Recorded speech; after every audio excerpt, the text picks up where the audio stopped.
Hello students, NJ paramedical YouTube channel में आपका स्वागत है।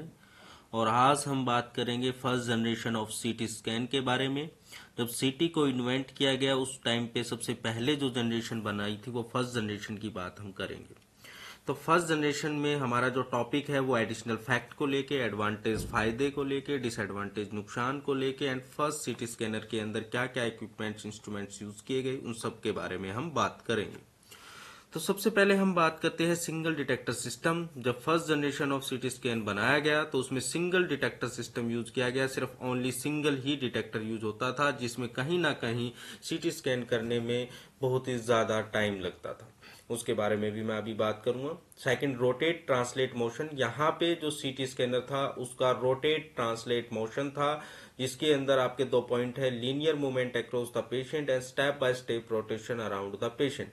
अब आप सोचते होंगे कि सीटी स्कैन ऐसे कैसे रोटेट करती थी, जो कि यहाँ पे ट्रांसलेट रोटेट की बात की गई है। आपके सामने अभी एक वीडियो क्लिप चलेगी जिसमें आपको समझ आएगा प्रॉपर तरीके से कैसे हमने सीटी स्कैनर की बात की। अब यहाँ पे आप देख सकते हैं translate rotate type CT scan यहाँ पे स्टार्ट हो गया है। देखिए ये आपके सामने है। पेशेंट को कंट्रोल मोशन कंट्रोल करके रखना पड़ता था, पेशेंट को मूवमेंट नहीं करना, स्टेप बाय स्टेप प्रॉपर तरीके से रोटेशन होता था। ये इस वीडियो में आपको दिखाया गया। अब बात करते हैं हम नेक्स्ट स्लाइड के बारे में, जिसमें एडिशनल फैक्ट में हमने बात किया first generation scanner use in A pencil beam. यहाँ पे पेंसिल बीम यूज होती थी। जैसे कि हम बात करेंगे नेक्स्ट जनरेशन के अंदर जिसमें फैन बीम का यूज किया गया, बट यहाँ पे पेंसिल बीम का यूज किया गया, जिसके फायदे भी थे और नुकसान भी थे। उसके बारे में हम बात करेंगे, जबकि यहाँ पे मेंशन किया गया it was very slow taking about a minute पर स्लाइस। सबसे पहला ही डिसएडवांटेज आपके सामने है कि जब पेंसिल बीम होता था तो कहीं ना कहीं क्या होता था, एक स्लाइस लेने में, जैसे कि लमसम हमने बात किया एक ब्रेन की स्लाइस लेनी है, अगर 40 स्लाइस है तो एक स्लाइस में ही कुछ मिनट्स लगती थी। लमसम हम बात करें 1 मिनट अप्रोक्स मान लीजिए, या 50-40 सेकेंड अप्रोक्स। तो कहीं ना कहीं इस तरह टोटल कंजप्शन टाइम का ज्यादा लगता था। एंड इसके बाद हमने बात किया additional it had long after glow the involve complex mechanical motion. यहाँ पे पेशेंट का स्कैन होने के बाद इमेज का विजुअलाइजेशन भी बहुत ही देर में यहाँ पे आपको देखने को मिलता था। ये एक डिसएडवांटेज यहाँ पे था। फर्स्ट सीटी स्कैन जो हमने बात किया 1973 में किया गया, और ईएमआई जो यहाँ पे मेंशन किया गया, EMI mark first generation CT scanner 1973। EMI मतलब electrical musical instrument.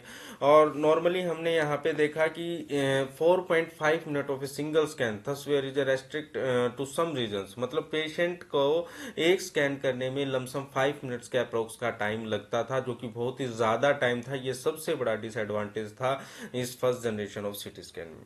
First generation CT scan में सिर्फ एक सिंगल हेड का सीटी स्कैन हुआ करता था, और वहां पे वाटर बाथ का यूज किया जाता था। वाटर बाथ का टब मतलब पानी का टब यहाँ पे हेड के पास यूज किया जाता था, जिसे मिस कैलिब्रेशन से बचा जाता था।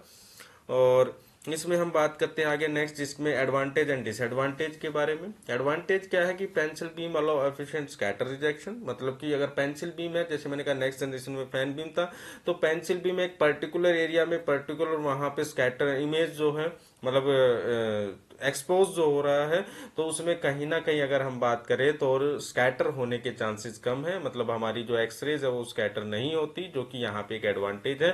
बट अगर हम बात करें डिसएडवांटेज की, तो इसमें बहुत ही ज्यादा टाइम लगता था, तो यहाँ पे इसका डिसएडवांटेज भी है, जो कि लिखा लॉन्ग स्कैन टाइम, टाइम बहुत ज्यादा लगता था, रिजोल्यूशन पुअर थी, इमेज को विजुअलाइज होने में भी बहुत टाइम लगता था, और रिजोल्यूशन भी पुअर थी, यहाँ पे क्लियरिटी नहीं थी। और सोडियम आयोडाइड के डिटेक्टर्स यहाँ पे यूज किए जाते थे, जो कि डिसएडवांटेज है, क्योंकि सोडियम आयोडाइड के डिटेक्टर जो यहाँ पे यूज करते हैं उसमें रिंग आर्टिफैक्ट आने के चांसेस बहुत ज्यादा होते थे। तो आज का टॉपिक आपका first generation of CT scan यहीं पे कंप्लीट होता है। नेक्स्ट लेक्चर्स में हम बात करेंगे सेकंड जनरेशन के बारे में।